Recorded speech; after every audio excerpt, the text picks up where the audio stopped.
आज आहे वीकेंड, त्यामुळे आम्ही घरातून थोडं लवकर बाहेर पडलेलो आहोत, कारण आम्ही आलो आहोत योकोहामाला.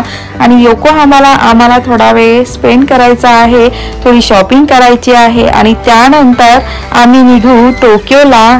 तर आमची जी टीम लॅबची तिकीट आहे तर ती आहे रात्रीची, कारण तिथले जे डिजिटल वेव्ह आहे ते पाहण्याची मजा ही रात्रीचीच असते. त्यामुळे आम्ही तिकीट रात्रीची काढलेली आहे आणि त्याआधी आम्ही थोडं टोक्यो दर्शन पण करू. तर राहा माझ्यासोबत शेवटपर्यंत.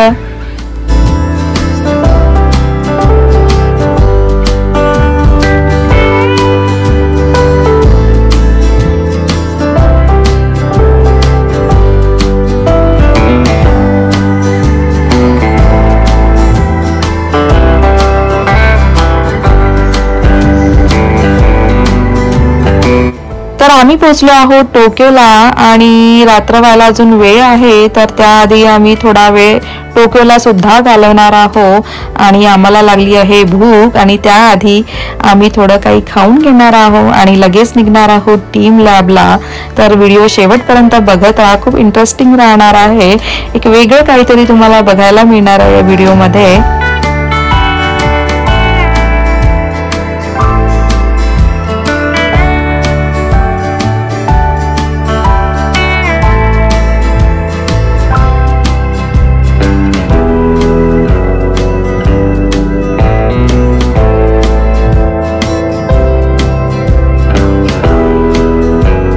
हॅलो नमस्कार सगळ्यांना, कसे आहात तुम्ही? आपल्या बकेट लिस्टमध्ये परत तुमचं एकदा खूप खूप स्वागत आहे. आणि आज वेगळं काहीतरी आपण बघणार आहे या व्लॉगमध्ये.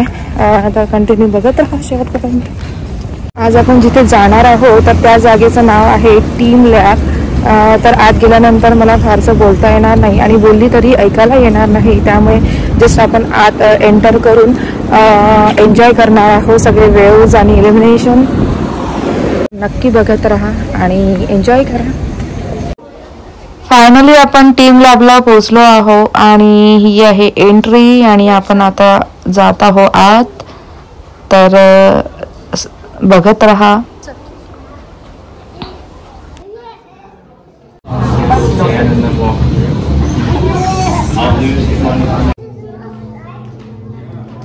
जपानमध्ये तुम्ही कुठे पण जा, एंट्री करण्याआधी यांचे काही रूल्स असतात जे आत गेल्यानंतर फॉलो करायचे असतात.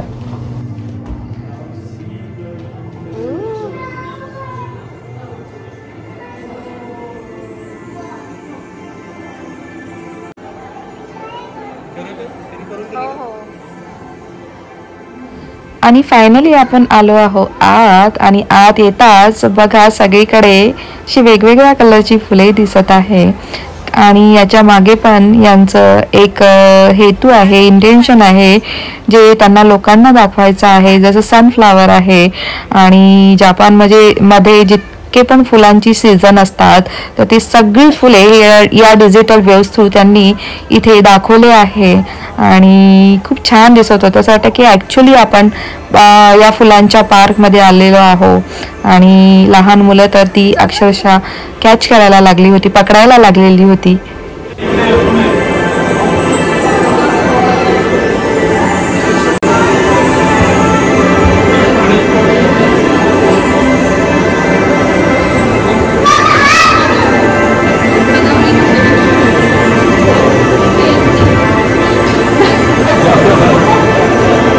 काय झालं?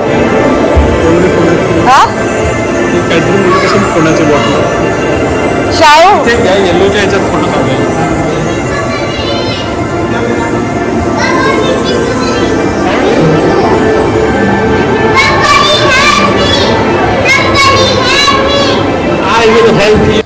आणि थोडं समोर गेलो आम्ही तर मला हे वेव्स दिसले, तर मला यातलं काही कळलं नाही थोडं सुद्धा. तर मी याबद्दल विचारण्याचा प्रयत्न केला तेव्हा मला असं कळलं की हा समुद्राच्या लाटा आहे आणि हे क्लासिकल एशियन आर्ट आहे. तर या समुद्राच्या लाटा आणि एक एक लाट मिळून एक मोठी लाट तयार होते, तर असं यामागचं इंटेन्शन आहे. तर इट्स व्हेरी अमेझिंग.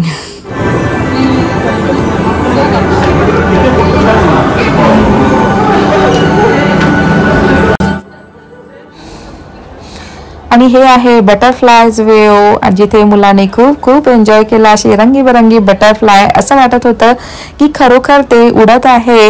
आणि भरपूर लोकांनी तिथे फोटोज सुद्धा काढले. खरंच खूप छान होतं. डिजिटल वेव थ्रू त्यांनी तिथे खूप काही दर्शवलं की जपानमध्ये कुठले कुठले सीझन्स असतात, त्या सीझनमध्ये कुठले कुठले फुलंच असतात, त्या फुलांचे कुठले कुठले कलर असतात. असं कलरफुल त्यांनी एक म्युझियम बनवलेला आहे, ज्यामध्ये वेगवेगळ्या वेव थ्रू ते त्यांनी दर्शवलेलं आहे.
तर इथे बुलक कार्ट नाही तर फ्रॉग कार्ट म्हणजे बेडकांची गाडी बघायला मिळत आहे. आणि जिथे मुलं खूप खूप एन्जॉय करत आहे. आणि श्रावणी तर तिथे बेडकाला पकडायला गेलेली आहे. त्यावर आम्ही खूप खूप हसलो.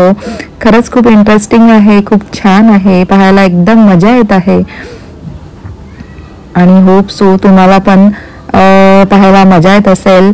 तर तुम्हाला जर नक्की आवडलं असेल तर प्लीज मला कमेंट्स करा आणि सांगा. तर यातून यांना हे दर्शवायचं आहे की गॉड इज एव्हरीवेअर, म्हणजे प्रत्येक ॲनिमलमध्ये हा देव असतो. तर असं त्यांना इथे दर्शवायचं आहे. प्रत्येक वेव्ज मागे काही ना काही रिझन आहे, काही ना काही त्यांचा दर्शवण्याचा हेतू आहे.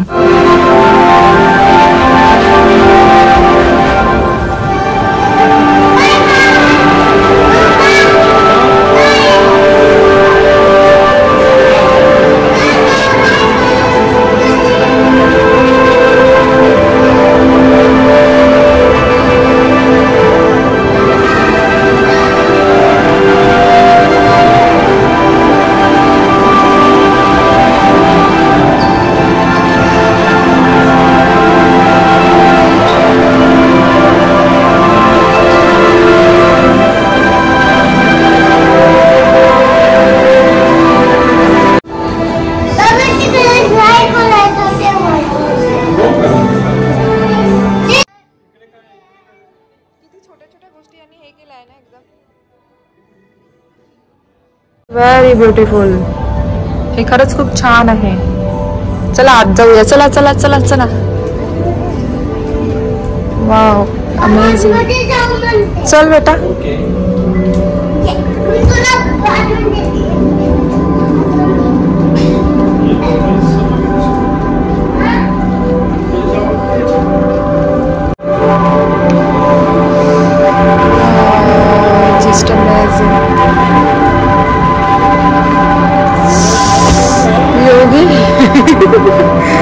मस्त दिखत आहे फोटो. खायचं पण छान दिखत आहे. वा लावली आता मस्त वाटत आहे इथे.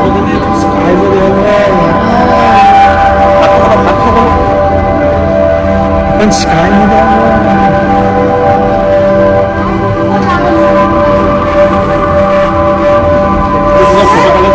हो आता माझा ना योगेश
इथे आल्यानंतर मला तर एका क्षणाकरता असं वाटत आहे की मी फार्ममध्ये आलेली आहे, शेतामध्ये आलेली आहे आणि कितीतरी एकरमध्ये हे फार्मिंग केलेलं आहे. पण असं काही नाही आहे. हे अगदी कमी जागेमध्ये यांनी वेव्स थ्रू फार्म दाखवलेला आहे, शेत दाखवलेला आहे आणि शेतामध्ये असं फील होत आहे की वेगवेगळी कलरफुल फुले लागलेली आहे आणि हे कलर पण चेंज होत आहे थोड्या थोड्या वेळेला. तर खरंच खूप इंटरेस्टिंग आहे, खूप छान आहे. Very nice.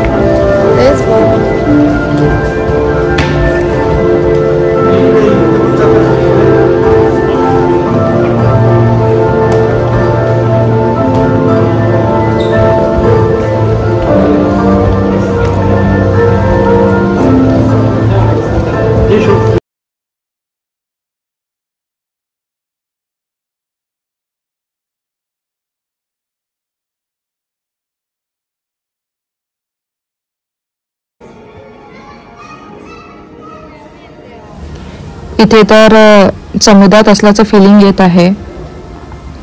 असं वाटत आहे की खूप सगळ्या मासळांनी आपल्याला घेरलेलं आहे आणि थोडं मुव्हिंग पण होत आहे. थोडा चक्कर येतो आहे इथे कारण ते जे वेव्ज आहे ते सतत फिरत आहे गोल गोल, त्यामुळे छान वाटत आहे इथे पण.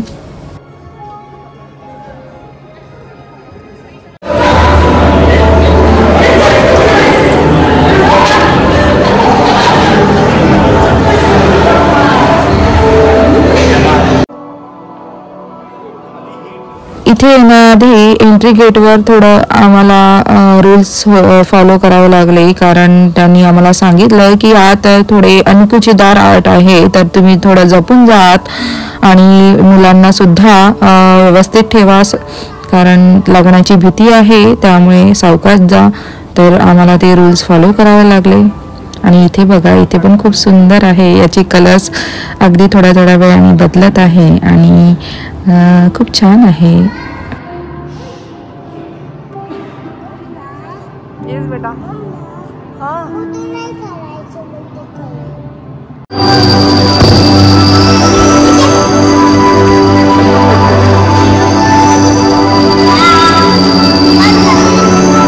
काय केलं आहे ना जबरदस्त एकदम.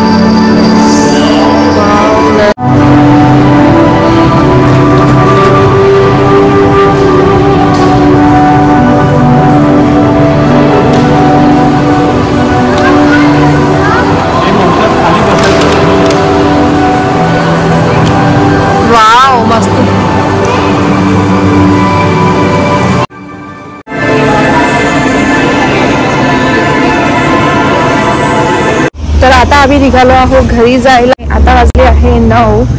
लेट झाला आम्हाला आणि आता ट्रेन पण पकडायची आहे. येताना टॅक्सीने आलो आम्ही. तर जाताना थोडं जेवण पण करू हॉटेलमध्ये. तर आतमध्ये मला फारसं बोलता आलं नाही. जाता जाताना तुम्हाला मी हे टोकियो टावर दाखवते, जे खूप छान आणि आकर्षक दिसत आहे दुरून.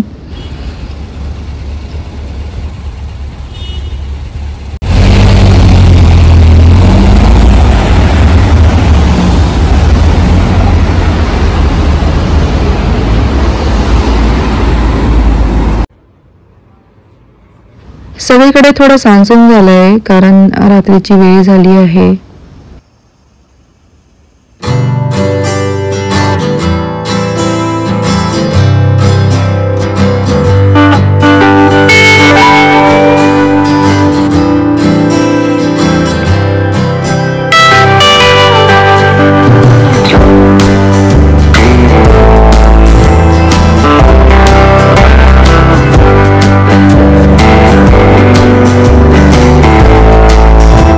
आजचा ब्लॉग कसा वाटला तुम्हाला नक्की मला कमेंट्स करा आणि सांगा.